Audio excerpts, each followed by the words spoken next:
ఇర్మియా గ్రంథము 21వ అధ్యాయం 3వ వచనం.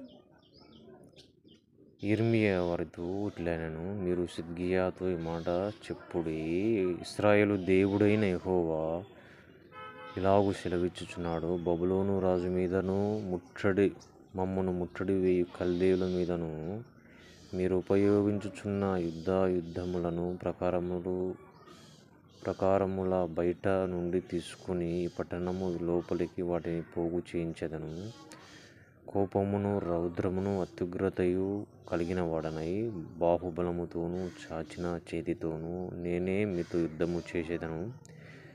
మనుషులనేమి పశువులనేమి ఈ పట్టణపు నివాసులనందరినీ హతము చేసేదను. గొప్ప తెగులు చేత వారు చచ్చెదరు. అటు తరువాత నేను యూదా దేశపు రాజైన సిద్కియాను అతని ఉద్యోగస్తులను తెగులును ఖడ్గమును క్షామమును తప్పించుకుని శేషించిన ప్రజలను బబులోను రాజైన నెబుకద్నెజరు చేతికి, వారి ప్రాణములను తీయజూచు వారి శత్రువుల చేతికి అప్పగించెదను.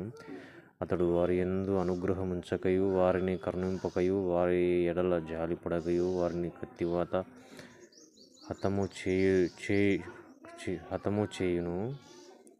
ఈ ప్రజలతో నీవిట్లనము, యెహోవా సెలవిచ్చున్నదేమనగా, జీవమార్గమును మరణమార్గమును నేను మీ ఎదుట పెట్టుచున్నాను. ఈ పట్టణములో నిలుచువారు కత్తి వలన గాని క్షామము వలన గాని తెగులు వలన గాని చచ్చెదరు. మేలు చేయుటకు కాదు, కీడు చేయుటకే నేను ఈ పట్టణమునకు అభిముఖుడనైతిని గనుక బయటకు వెళ్ళి మిమ్మును ముట్టడి వేయుచున్న కల్దీయులకు లోబడువారు బ్రతుకుదురు. దోపుడు సొమ్ము దక్కినట్లుగా వారి ప్రాణము వారికి దక్కును. ఈ పట్టణము బబులోను రాజు చేతికి అప్పగింపబడును. అతడు అగ్నిచేత దాన్ని కాల్చివేయును. ఇదే యెహోవా వాక్కు.